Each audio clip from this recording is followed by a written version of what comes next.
Pernah kepikiran gak sih, gimana caranya kita tahu kalau sesuatu itu beneran bener? Apa karena kita baca di buku? Atau karena kedengeran masuk akal? Atau jangan-jangan karena kita ngerasainnya di dalam hati? Nah, ternyata pertanyaan fundamental ini punya jawaban yang luar biasa dalam tradisi intelektual Islam yang udah memetakan 3 jalan yang berbeda buat nemuin kebenaran. Yuk kita telusuri bareng-bareng. Pasti kita semua pernah kan ngerasain ini? Lagi baca berita, dengar omongan orang, atau bahkan pas lagi mikirin keyakinan kita sendiri. Tiba-tiba muncul pertanyaan itu di kepala. Tunggu dulu, gimana gue tahu ini beneran?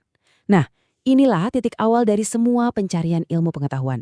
Sebuah pertanyaan yang kelihatannya simpel, tapi dalam banget. Dan ternyata, ya, pertanyaan ini tuh bukan barang baru. Para pemikir paling hebat sepanjang sejarah juga udah pusing 7 keliling mikirin ini. Biar kita lebih gampang ngerti kerangka yang mau kita bahas hari ini, ada baiknya kita intip dulu 2 jawaban raksasa dari tradisi barat.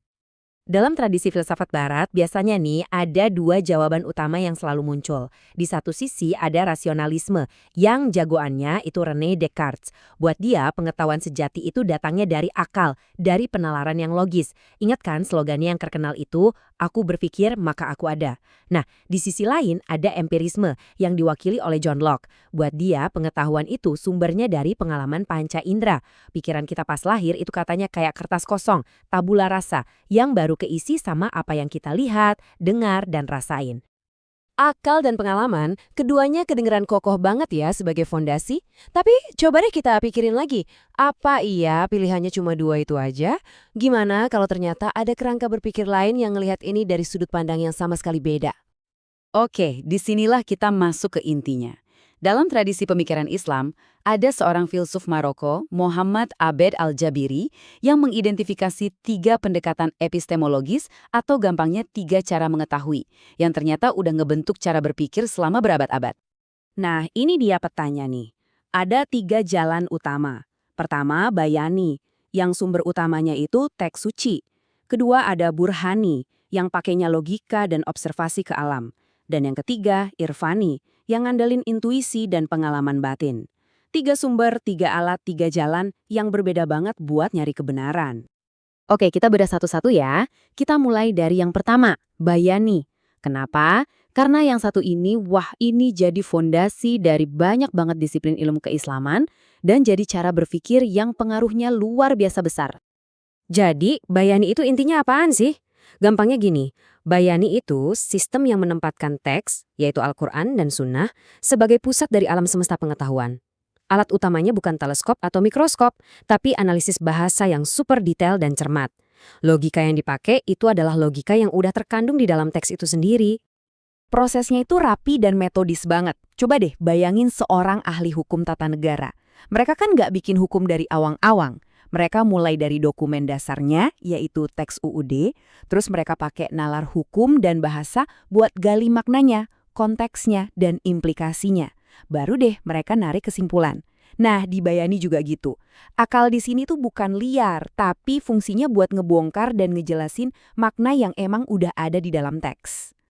Nah, biar kita makin ngerti betapa uniknya bayani, cara paling gampang itu justru dengan ngelihat apa yang bukan bayani. Yuk, kita intip sedikit 2 jalan lainnya, burhani dan irfani. Kalau bayani tadi itu logikanya teks, nah, burhani ini bisa dibilang logikanya dunia. Sumber pengetahuannya bukan lagi kitab suci, tapi alam semesta itu sendiri. Alatnya? Ya observasi, eksperimen, dan pembuktian logis. Jadi, kalau seorang pemikir bayani nanyanya, apa kata teks soal ini? Pemikir burhani bakal nanya, apa yang bukti dan akal tunjukkan? Ini mirip banget sama metode ilmiah yang kita kenal sekarang.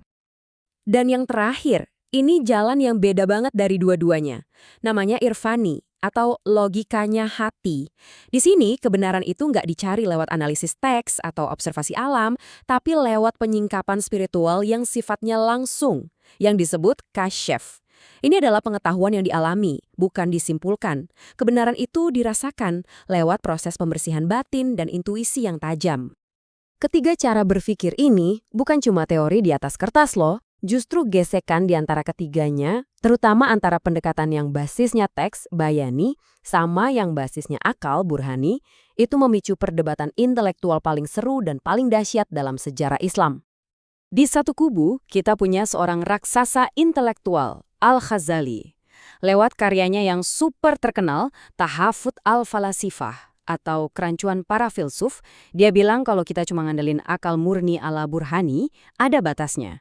Menurut dia, akal itu bisa bikin kita bingung, tersesat, dan malah ngejauhin kita dari kepastian yang cuma bisa didapat dari wahyu, logika bayani, dan pengalaman spiritual, logika irfani.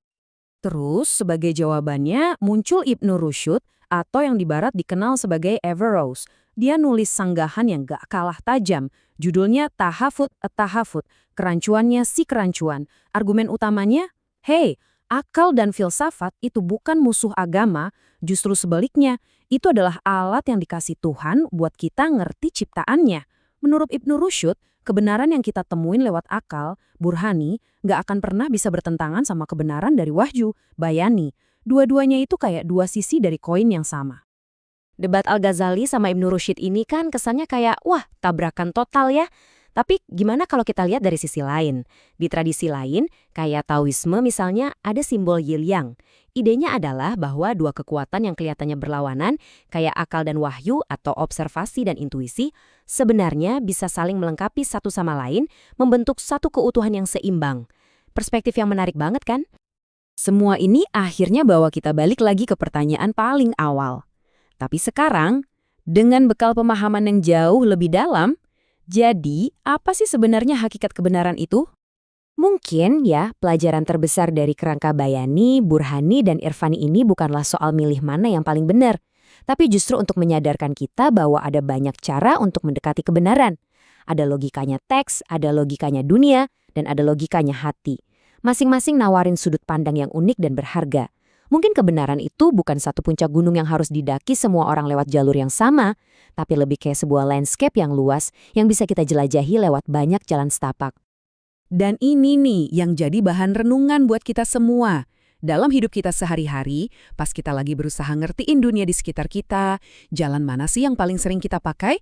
Apakah kita lebih condong bersandar pada teks dan otoritas?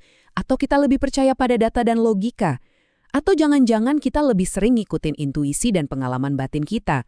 Sebuah pertanyaan buat kita pikirin masing-masing.